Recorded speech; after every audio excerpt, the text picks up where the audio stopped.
Salut, c'est Eagle Eye, bienvenue dans ma bad. Donc aujourd'hui petite vidéo qui va me permettre de vous montrer les diverses mises à jour que j'ai pu faire ces derniers jours. Donc on va commencer rapidement. Depuis 2 semaines j'ai pas chômé, la pompe est réparée. Donc comme je vous avais montré la dernière fois, elle déconnait, elle fuyait de partout. Et maintenant, quand je la branche, on peut voir, pas de fuite ici, pas de fuite là, pas de fuite là. La flotte ne coule plus. À côté en tout cas, donc c'est nickel. Maintenant j'ai plus qu'à m'amuser avec l'eau de mon puits. Donc la pompe manuelle viendra très prochainement. Là j'en ai repéré une dans une brocante et maintenant elle est en commande. Donc elle est en commande, elle est toute prête pour moi, j'ai plus qu'à aller la récupérer. D'ailleurs par rapport au puits, petite mise à jour que je ferai prochainement. Donc là il y a un tuyau qui va de l'autre côté et qui sort dehors. Donc ce tuyau là sera bientôt enterré. Il y aura donc un tuyau vers l'arrière de la maison et il y en aura un autre qui viendra de là, ça coulera ici et ça ira tout simplement dehors. Voilà. Et donc dans les jours qui viennent, je vais juste ici mettre une pompe manuelle comme je disais. Donc voilà, je vous montre la suite. Donc voilà, maintenant on est dans mon jardin. Donc suite de la vidéo, comme vous pouvez voir, les fraisiers sont en fleurs, hein, je les ai éclaircis un petit peu. Ils sont juste magnifiques, à mon avis on va avoir plein de bonnes fraises. Voilà, les carottes, là je vais pouvoir les retirer pour en faire de la soupe. J'en ai planté à côté mais elles n'ont pas encore sorti, hein, c'est pas grave.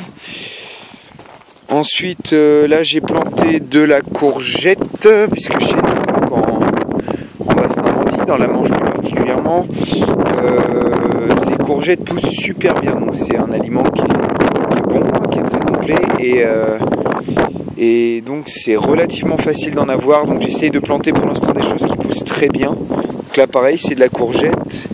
J'ai également mis de la courge spaghetti. Voilà. J'ai coupé ma rhubarbe, j'ai pas encore tout coupé, hein, il en reste 1 ou 2 pieds. J'ai fait quelques tardes, donc c'est nickel.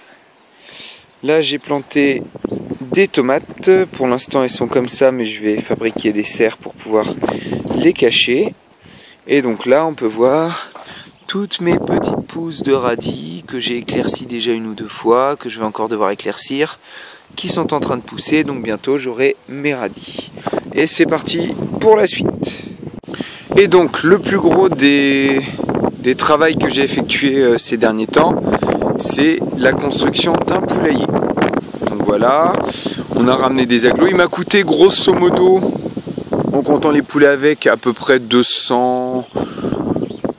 entre 250 et 300 euros. Hein, j'ai pas le compte exact, j'ai fait un peu de récup, des portes, du bois. Je vais récupérer quelques agglos. Pour l'instant, c'est encore assez rustique. Hein. Plus tard, elles auront tout le champ pour gambader, mais il faut que je refasse le grillage pour éviter aux renards de venir picorer. Donc même si je sais que ça n'a pas tellement l'air sur la vidéo, le toit est penché. Il y en a plusieurs qui m'en ont parlé. Donc le toit est bien penché, hein, très légèrement, mais ça suffit largement pour évacuer l'eau. Allez, on va aller dire bonjour à nos copines. Pour l'instant, il n'y a pas de barrière. Je passe par-dessus.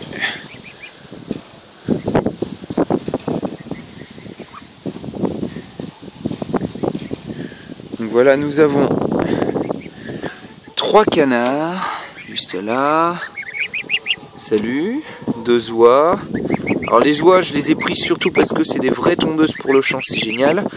Et aussi parce que ça fait des œufs et que les œufs d'oies sont vraiment excellents. Voilà. Salut les petits piafs, donc ils ont tout ce qu'il faut à boire, à manger. Et nous avons 5 poules pondeuses. Tiens, tu dis bonjour? Salut. Voilà, donc c'est des belles poules pondeuses. Et là, je vais vous montrer un peu l'intérieur. Donc pour l'instant, je n'ai pas encore fait ma dalle en béton, ça va pas tarder à venir. En attendant, je leur ai fait des petits casiers sommaires. Là, d'ici un bon 3/4 d'heure, 1 heure, mes voisins vont m'amener de la paille, parce que je n'en ai pas. Donc je vais mettre ça un petit peu dans les casiers. En attendant, ils pourront commencer à pondre là-dedans. Et ensuite, je leur ferai un petit peu plus haut par là, des barres pour pouvoir monter dessus. Les poules adorent être perchées. Donc voilà, elles ont ce qu'il faut à boire, je leur ai donné à manger. J'ai mon voisin qui va me vendre du blé, donc 300 kg de blé environ. C'est à peu près ce qu'il devrait me falloir pour au moins une bonne demi-année, puis il m'en revendra après. Donc voilà, bah, c'est déjà pas mal, hein. J'ai pas mal travaillé puisque accessoirement j'ai aussi rajouté des prises par endroit dans la maison, fait un petit peu de plomberie, donc c'était pas mal de boulot aussi. C'est certes un travail moins base autonome durable on va dire, mais qui a été nécessaire pour la sécurité de la maison. Et j'ai pu constater d'ailleurs en allant dans le grenier que j'ai énormément de chance sur l'isolation. La maison est très bien isolée, donc il y aura sûrement encore un peu de boulot, mais l'isolation est vraiment pas mal. Et comme on peut voir, ça sert d'avoir de la bonne isolation parce qu'on est en plein mois de mai, mi-mai. Regardez ce magnifique soleil. Non, c'est pas du soleil malheureusement. Il fait froid, il y a du vent. Et d'ailleurs, toutes les personnes du coin qui ont des récoltes tous les ans me disent qu'ils sont un mois en retard sur les récoltes. Donc on verra bien ce que ça va donner, n'est-ce pas? Donc voilà, je pense que j'ai à peu près tout dit. Je vais pouvoir vous laisser. Je vous dis à très bientôt et portez-vous bien et bon travail à ceux qui ont, comme moi, beaucoup de boulot dans leur future base autonome durable. Voilà, à plus, ciao.